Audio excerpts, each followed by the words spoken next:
আসসালামু আলাইকুম। বর্তমানে কাজের চাপ একটু বেশি। এই কাজের মধ্যেও আজকে খুবই গুরুত্বপূর্ণ একটা কাজ আমাদেরকে করতে হবে। আজকে সারাদিনই প্রায় আমাদেরকে রান্না করতে হবে। গত 2 দিন আগে মসজিদে তাবলিগ জামাতের ভাইয়েরা এসেছেন, যদিও তারা নিজেরা রান্না করে খান, এটা আপনারা সবাই জানেন। সারা বাংলাদেশে এই সিলসিলা চালু রয়েছে। তবে আমাদের এখানে ব্যাপারটা একটু ভিন্ন। এর কারণ হচ্ছে আমাদের এখানে 3 দিনের জন্য যে তাবলিগ জামাতের ভাইয়েরা আসেন, তাদের খাবারের দায়িত্ব আমাদের এলাকাবাসী নিয়ে থাকেন। এটা মূলত ওনারা দূর থেকে আসেন, ওনাদের আতিথেয়তার কারণে আমরা এটা করে থাকি আলহামদুলিল্লাহ। তো আজকের দিনের আতিথেয়তার দায়িত্বটা আমাদের পক্ষ থেকে নেওয়া হয়েছে। তাই সকালবেলা আমরা চলে এসেছিলাম মুর্শিদপুরে, এটা অনেকেই চিনেন হয়তো। তো আমরা এখান থেকে সকালের নাস্তাটা নিয়ে যাব। কাজের ফাঁকে দুপুরের রান্নাটা আমরা করব ইনশাল্লাহ, এবং রাতের যে খাবারটা রয়েছে বা রাতের যে রান্নাটা রয়েছে সেটা যা যা লাগে সমস্ত কিছু আমরা দিয়ে দেবো, ওনারা রান্না করে নেবেন ইনশাআল্লাহ। তো সকালের নাস্তা হিসেবে আমরা নিয়ে নিয়েছি ভুনা খিচুড়ি, ডিম এবং বিভিন্ন ধরনের ভর্তা। ফজরের নামাজের পর ওনারা দাওয়াতি কাজে বের হয়ে যান। এরপরে নাস্তা খাওয়ার যখন সময় হয় তখন ওনারা মসজিদে আবার ফেরত আসেন। তো ওনারা ফেরত আসার সাথে সাথেই ওনাদের খাবারটা আমরা মসজিদে পৌঁছে দিয়েছি আলহামদুলিল্লাহ। তো এরপর বাড়িতে এসে দুপুরের রান্নাটার প্রস্তুতি আমরা নিয়ে নিচ্ছিলাম, যেহেতু আমরা দুপুরের রান্নাটা নিজেরাই করবো এবং বিকালেরটা ওনারা নিজেরা করবেন। তো রান্না করার জন্য আমাদের বিশাল বড় একটা কড়াই রয়েছে। এই কড়াইয়ের মধ্যে মূলত হচ্ছে আমরা ঘি তৈরি করি, যদিও আমরা এখন আপাতত এই কড়াইয়ের মধ্যে ঘি তৈরি করি না। ঘি তৈরি করার জন্য বড় একটা তাফাল আমরা তৈরি করেছি, যেটা ভিডিওতে আপনাদেরকে দেখাবো ইনশাল্লাহ সামনে কোনো দিনে। তো দুপুরের খাবার হিসাবে এখন আমরা রান্না করব গরুর মাংস এবং ডাল, এর সাথে ভাত। তো গরুর মাংস রান্না করার জন্য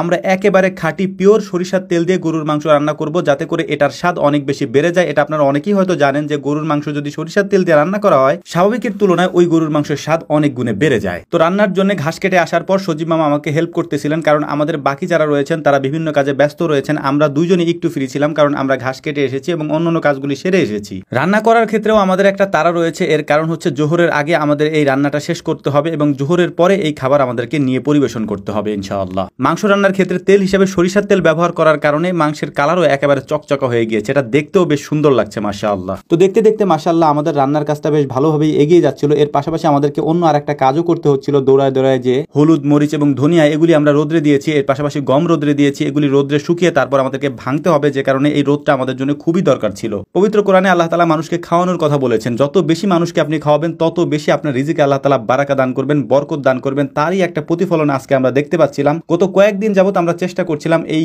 মশলাগুলিকে রোদ্রে দিয়ে শুকানোর জন্য, কিন্তু রোদই উঠতেছিল না। কিন্তু আজকে আলহামদুলিল্লাহ এত ভালো রোদ উঠেছে, আমাদের সব মশলাগুলি আমরা আজকে দিনের মধ্যে শুকিয়ে ফেলতে পারবো। তো আলহামদুলিল্লাহ মাংস রান্না করাটা আমাদের হয়ে গিয়েছে। এখন আমরা ডাল রান্না করব এবং এই ডাল রান্না করার পর এই খাবারগুলি নিয়ে আমরা মসজিদের দিকে চলে যাব ইনশাআল্লাহ। রান্না করার জন্য গরুর মাংস বাদে বাকি যা যা দেখতে পাচ্ছেন এর সব কিছুই মূলত আমাদের এখানকার। সরিষার তেল, ডাল, মশলা যেগুলি আপনারা আমাদের থেকে অর্ডার করেন, এগুলি মূলত আমরা আপনাদেরকে দিয়ে থাকি। যখন আমাদের কাছে পর্যাপ্ত পরিমাণে না থাকে তখন আমরা বিভিন্ন জায়গা থেকে ভালো মানের জিনিসগুলি সংগ্রহ করে তারপর ওগুলিকে আমাদের এখানে রোদ্রে ভালোভাবে শুকিয়ে তারপর মেশিনে ভাঙে তারপর আপনাদেরকে দেওয়ার চেষ্টা করি। আমরা মূলত আমাদের পাথারে যা উৎপাদন করা হয় সেগুলিই দেই। এর বাইরে অনেকে অনেক কিছু আমাদের কাছে